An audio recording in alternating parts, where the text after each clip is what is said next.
So I'm Mandy Jensen, and so I just want to share a little bit about my story so you know why I'm here, why I do what I do.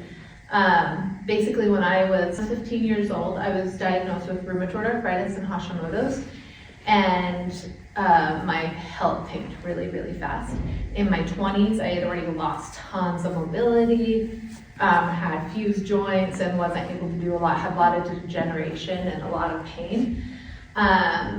There were times that I couldn't do things for myself, and I ended up needing a lot of help.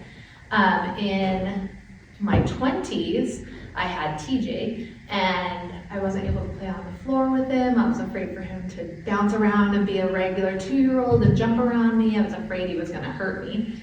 Then fast forward into my 30s, I stopped being able to care for myself very well. Josh had to help me bathe, he had to help me do daily activities that I would normally be able to do on my own, but I had just lost all that mobility. I didn't have the ability anymore to take care of myself on a daily basis.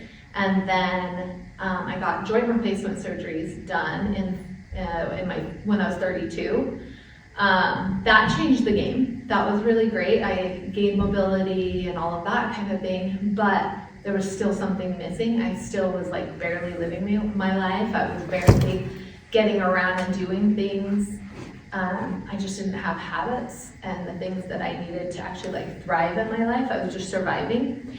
So then, fast forward a little bit more, when Hannah was born, suddenly medication stopped working for me. So I have all this joint pain, my cholesterol is through the roof.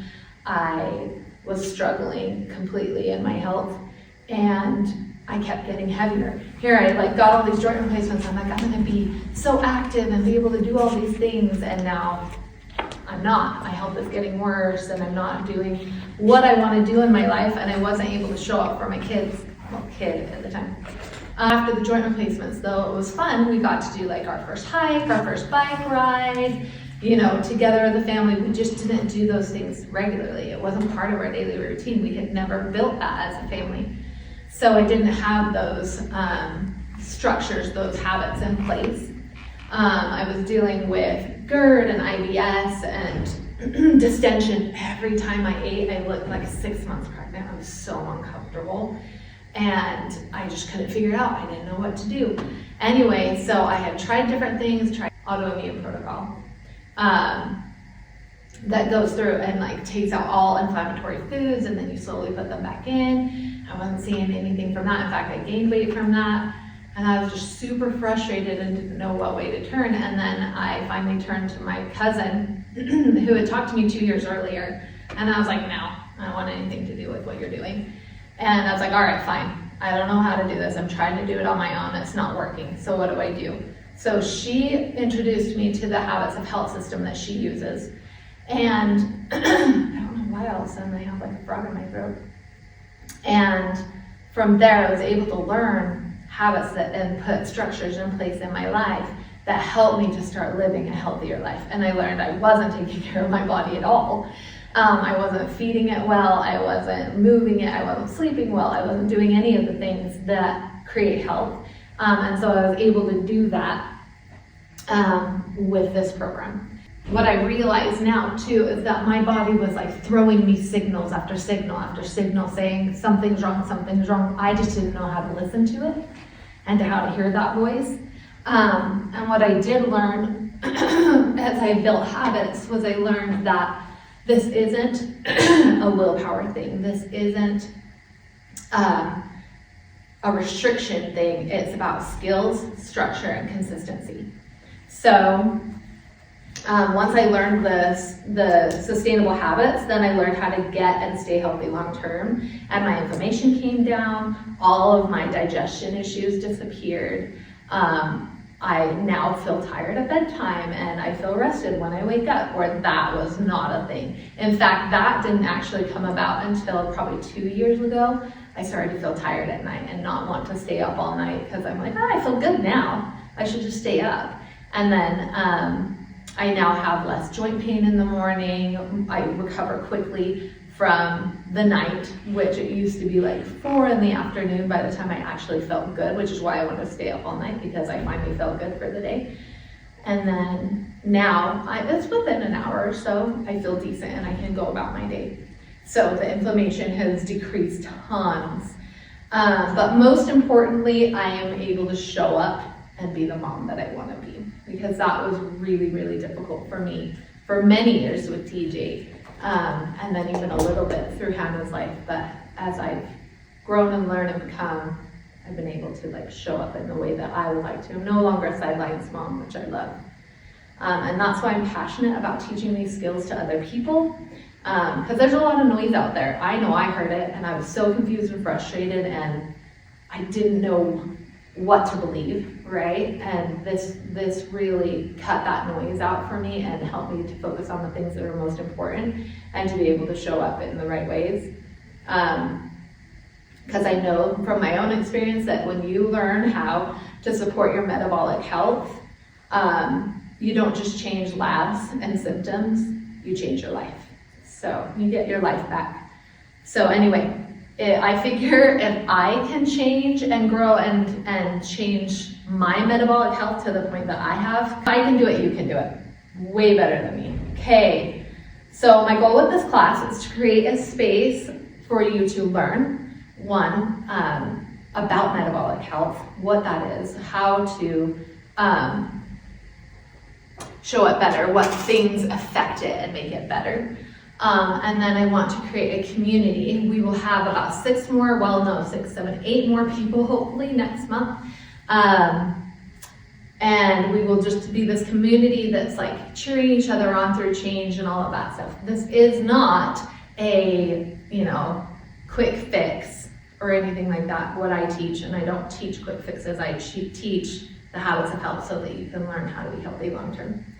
And I also want to really shift people out of diet mentality.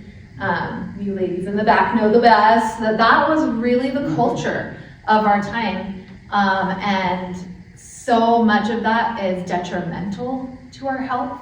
And I want to change that culture and change people's mindsets around getting healthier to fat loss, muscle building, fueling your body to actually thrive and feel good in your body. Okay, so if you've ever had the thought that I'm just getting older, my metabolism's broken or anything like that, I want you to hear clearly that number 1, you're not broken.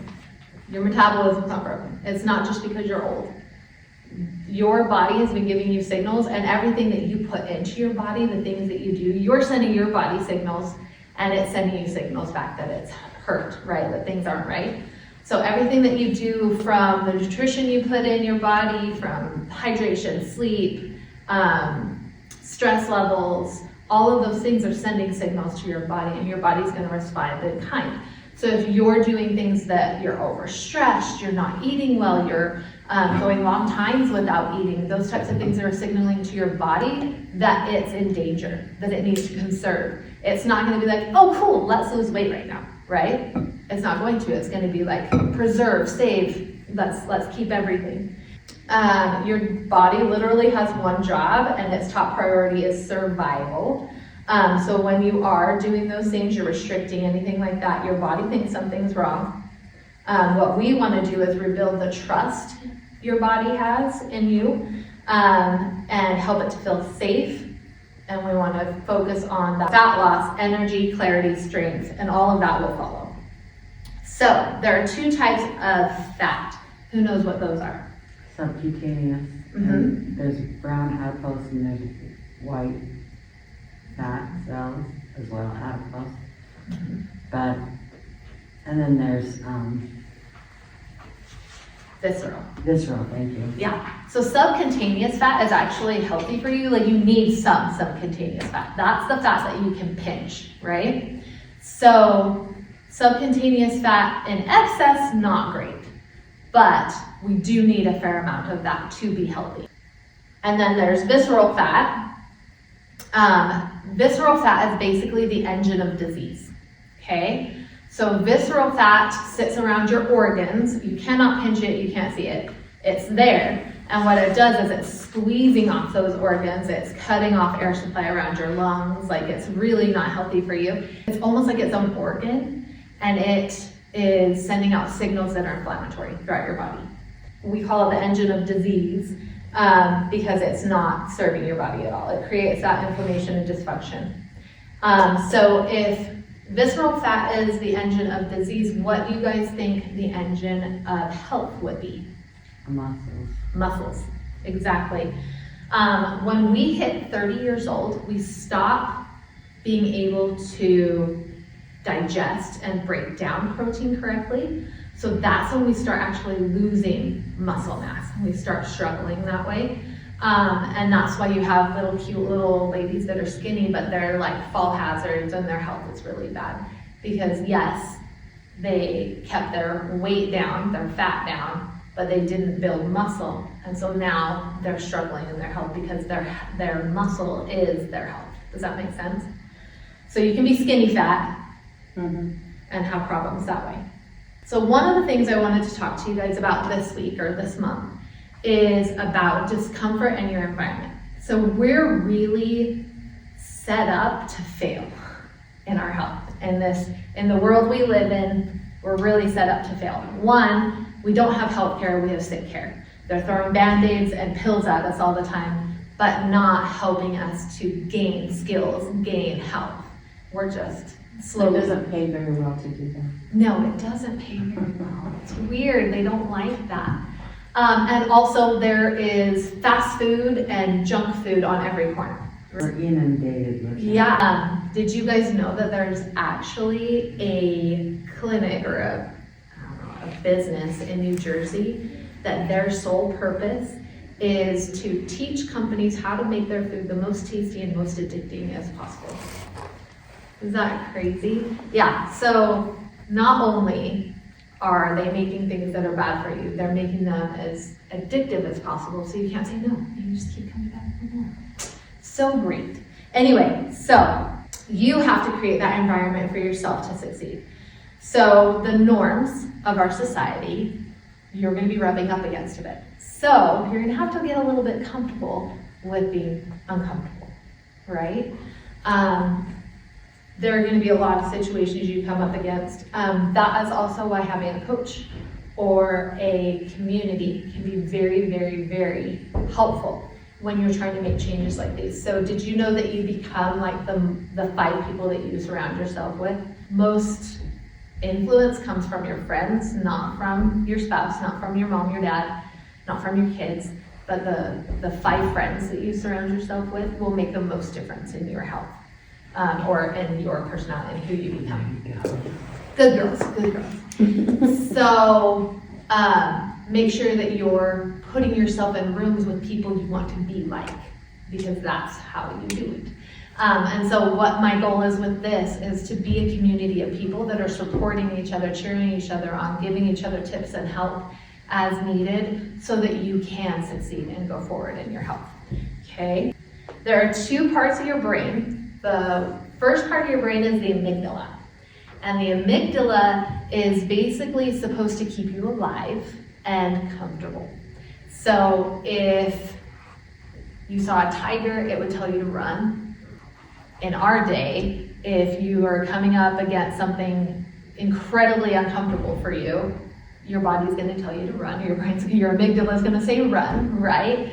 So it can't decipher between something that's like actually physically gonna kill you or something that's just really uncomfortable. So you're going to come up against your amygdala fighting you on making changes. Your brain really likes to stay the same. It doesn't like to change. And so that's where creating habits is really important, because your brain loves habits.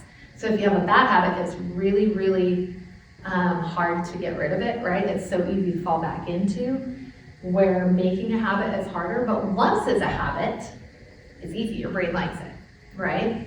So we're gonna work a little bit on that in a little bit. But thankfully, we don't just have an amygdala screaming at us all the time not to change. We also have what's called the prefrontal cortex. So the prefrontal cortex is your ability to think logically. We're the only species on Earth that can think about their own thoughts. So that's pretty cool. So you have that, you can hear that amygdala screaming at you, and you have the ability to talk back or recognize it and make another choice. So that's going to be really important as we go forward. To know that you can be I call it the toddler brain, the amygdala, and that prefrontal cortex is your adult brain, right? The one that's like, I know you want to eat the cookie, but the cookie's not good for you, so you have to eat something that's healthy, So it's that building that ability to be that adult in your mind house. And push against those norms, because you're going to have people sabotaging you left and right, whether that's on purpose, whether they're conscious of it or subconscious. They're going to be doing it, unfortunately, because when we start to change, their amygdala is like, oh my gosh, Susie's changing. I don't want Susie to change. And so then they start kind of fighting against your change. So you have a few things against you, and that's why a lot of us fail and struggle to make changes, because we've got a lot against us. But if we create a community together, if we have someone that we can turn to just call and be like, oh, I'm coming up against this.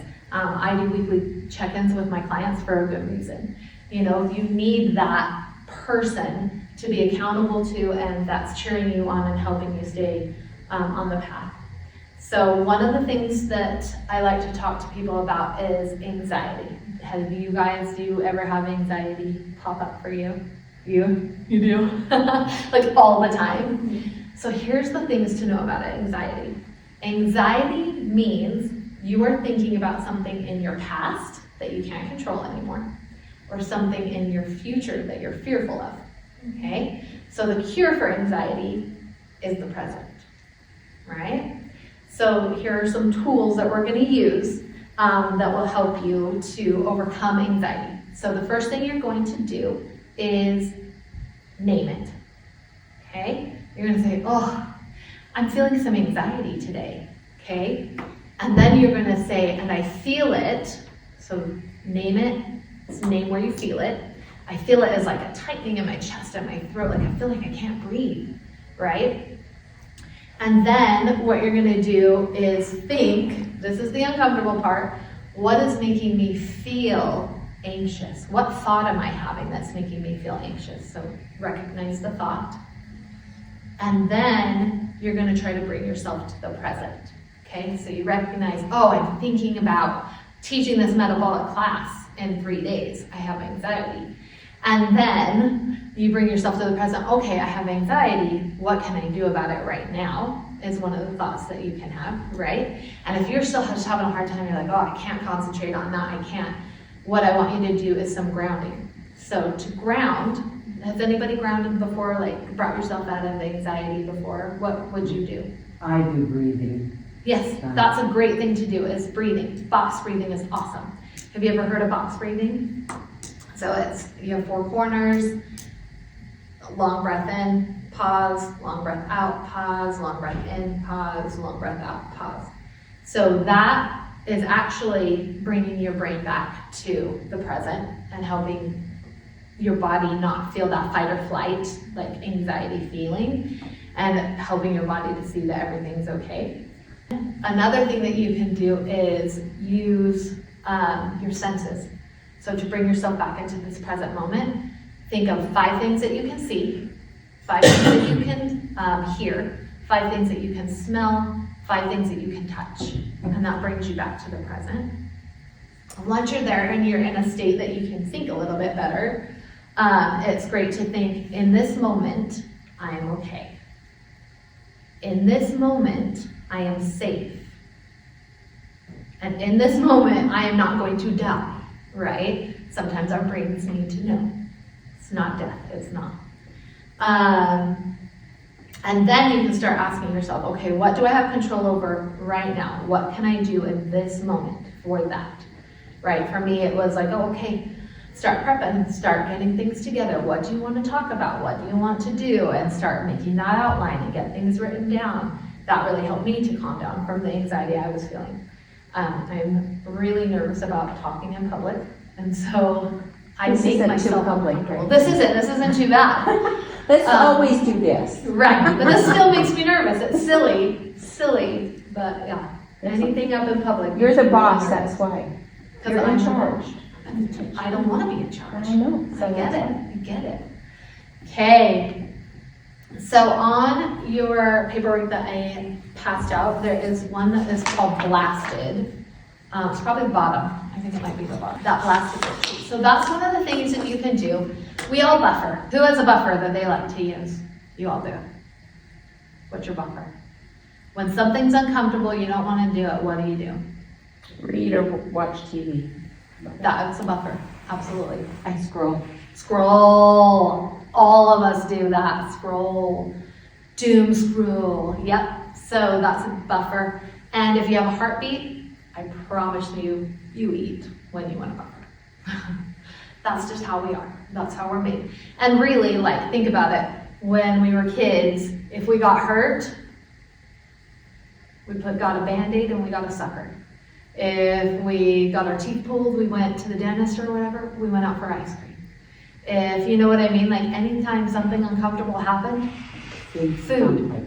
Or even excitement. You did something good, go out to dinner, let's go celebrate. Everything revolves around food. So it's just the culture that we live in and we need to recognize it.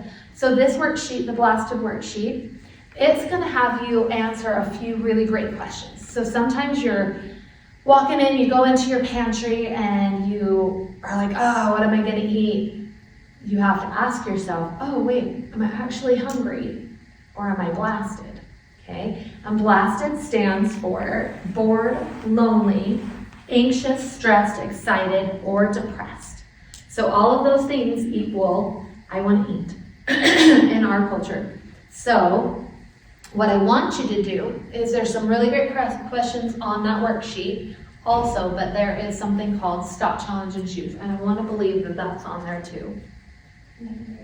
Okay, stop, challenge, and choose. So you're going to stop, recognize what's happening, recognize your thoughts. Then you're going to challenge those thoughts. Am I actually hungry? Ask yourself those questions. And then you're going to choose the outcome, the action step that is going to take you in a direction that actually serves your goals and your purpose. So in order, excuse me, for blasted to be very successful for you, you have to have a couple of things. So number one, you have to have a fundamental choice, okay? You need to know why you don't want to eat a cookie or the cookie's gonna win, right? So to get there, we're gonna work on a couple of things. First of all, we want to create a pull, okay? And that's that fundamental choice. So think of a wagon, okay? When you first start to change something, you see the need to change a bad habit, right? Whether that be food, whether that be scrolling all day, whatever your buffer is, right? When you see the need, you have discomfort, and that discomfort is a push, so it pushes your wagon, okay? That wagon is gonna start losing momentum pretty quick, right? That push isn't gonna take it very far. So usually in a weight loss journey, somebody's gotten very uncomfortable and they've gone to a theme park and they weren't able to ride the rides. Or got on an airplane, they had to have the seatbelt extender. Or they went to the park with their kids and they couldn't play with them, right? They were just too tired and their kids were like, mommy, please. And you're like, no, I'm too tired, I'm too old, I can't do this, right? And inside you're like, I wish I could, I wish I had the energy, but I just can't make myself do it. So there's always a push, something that's driving you to start, okay? Have you ever tried pushing a wagon uphill? Has anybody done that? Does it work very well? Usually pull it up there. Right. There's a reason why we don't push wagons, because they're gonna go all wonky and it's not gonna go well, it's gonna tip over and it's gonna be frustrating. So any change you make, you're kind of driving uphill. If you've got a wagon, you want something to pull it, not to push it. So you know why you started, the discomfort that started you. Now you've got to create a pull using that discomfort and knowledge of that a pull that's going to take you forward. So that would be in a health journey, I want to be a healthier version of me so that I can play with my kids, right? So you're going to create that pull, the thing that's getting you in the heart to want to change, and that's going to keep pulling you forward. So when the cookie is offered, you're like, nah, that doesn't meet my goals, I don't want to do that. Okay, those secondary choices come up. We're not going to drop our fundamental choice. We're going to keep that one in place. Does that make sense?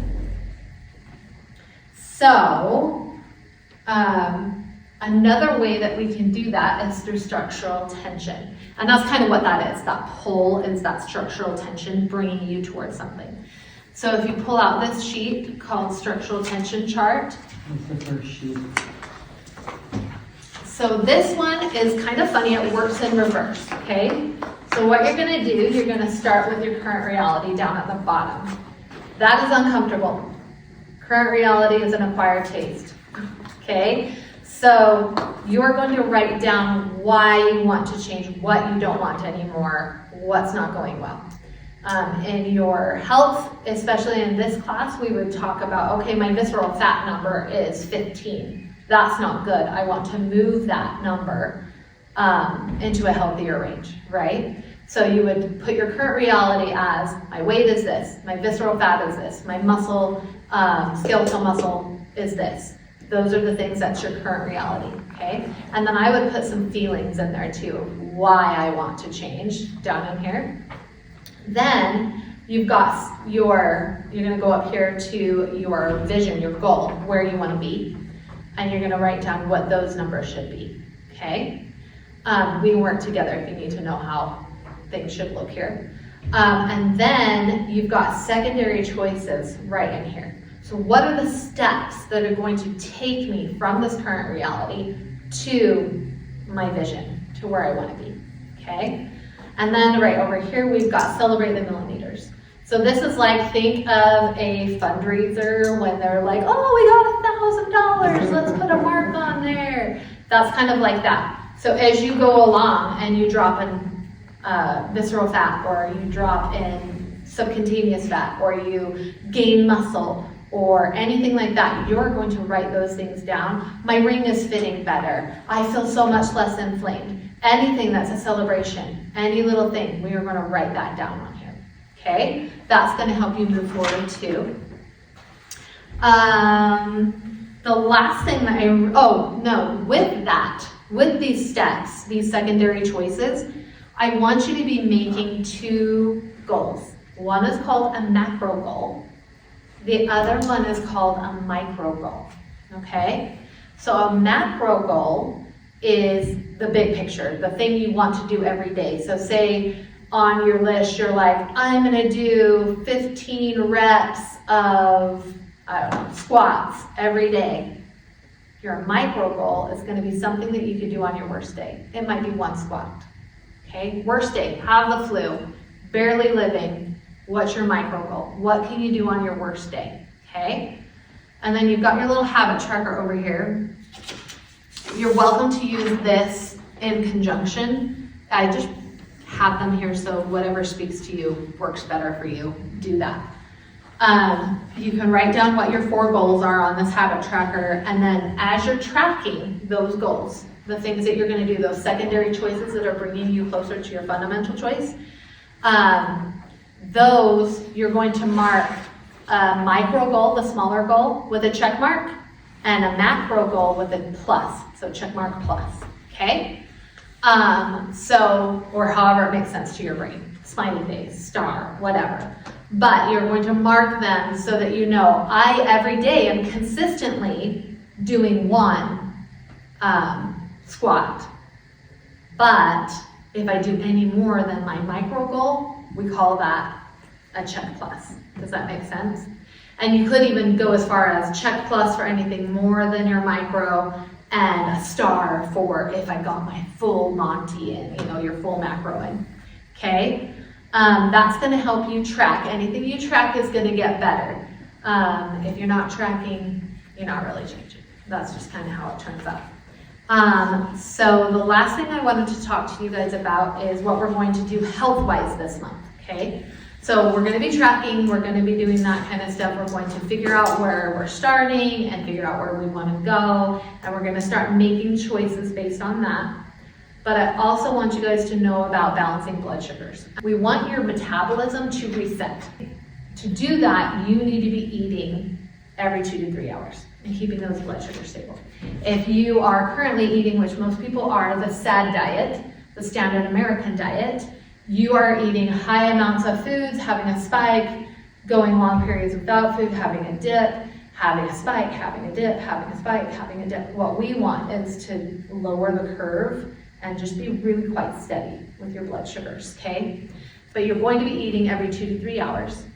We're going to figure out together your TEE, and we're going to kind of make a plan together about, okay, how am I going to make this work? When you eat a meal, I want it to be at least 30 grams of protein and veggies. You can throw fruit in there, you definitely throw healthy fat in there, but mostly we're concentrating on the healthy fat, the veggies, and the meat, okay? What is your like example of that? Avocado, olive oil, even butter's okay, it's just smaller amount. Those are great, nuts are a great healthy fat, those types of things. Does that make sense? Okay. And then I would like you to pick something to put on your list of habit tracking, right? Something resistance training. Okay, so whether that's every time I get up from a chair, I do 5 sit and stands, right? That would be fine. Whether that's I'm picking up weights and I'm going hardcore, that's fine too. But some kind of resistance training. That's another thing when we were talking about your environment and that we're really being set up to fail. We live in a society that has made everything about ease and comfort that we don't know how to be uncomfortable. We have everything at our fingertips all the time. We have AC in our house. We have, all the things to keep ourselves in a comfortable place all the time. So what's really important for us in our day and age is to start challenging ourselves by making ourselves uncomfortable at least once a day. So that would be another thing I would focus on. How can I make myself uncomfortable? Which we don't want to do, but we're also teaching our brain that it can do hard things, okay? Something that you're just like, usually I would do this, but I'm going to make myself do this because that's harder. Does that make sense? Anything that you can do that way, do something every day to make yourself uncomfortable. So part of what we're doing with balancing our blood sugars is we are choosing, that healthy snack is not one piece of bread. That is balanced protein and carbs, always, okay? The carbs that I would really highly suggest we let go of, specifically sugar. That is not your friend. High amounts of even honey, those types of things, anything that's really gonna spike your blood sugar up, drop that. Balance it if you are going to eat something like that. If you're gonna eat fruit, always balance it with protein. If you're gonna eat a carb, a simple carb like bread, always balanced with a protein or some fat or some veggies, okay? And balance being gram for gram, okay? So in your 200 calorie snacks, that should be 100 or more calories of protein and some carbs that do not exceed that other 100. Does that make sense? Okay, so that's where I would really focus on that kind of a thing. This is just an example. If your need for TEE is higher than that, we would change your calorie numbers. What does TEE stand for? Total energy expenditure. Thank you. So just to live your life, how much energy you're expending. The other things, we'll talk about a lot of this stuff later, but the types of foods that you eat burn more calories or less. Those types of things. We'll talk about them as we go along. But for right now, we're just focusing on keeping our blood sugars stable. And that is going to be eating every 2 to 3 hours, protein, protein, protein, always protein balanced. And hydration is going to be huge on that too. So I want you drinking at least 65, if not 80 to 100 ounces a day. Okay? Some people struggle, some people are great at it. So just make sure you're drinking a lot of water. Because your body actually can't metabolize fat for fuel without being well hydrated or without eating healthy fats. Who knew in our fat is bad for you culture, right? So hopefully that all makes sense. Did anybody have any questions or need clarification on anything that way? Feeling pretty good? Do you track calories? You can. I would just do a free, like with MyFitnessPal. That might be a great thing to do. It's definitely a great way to watch if you're protein carb balancing. And if we're doing your TEE and we're trying to keep you at a calorie deficit, I would say that'd be a really good and important thing to track it. My clients, we don't, because we have such a structure that you don't need to. Okay. As long as you're staying in the structure, you're good. I'll talk about your scale results and kind of get a good idea of, okay, this is what we're dealing with, this is what we want to tackle, and this is how we're going to kind of go forward doing that. So that is that. Is there anything else? I can't think of anything else. So yes. Cool? We good? Okay.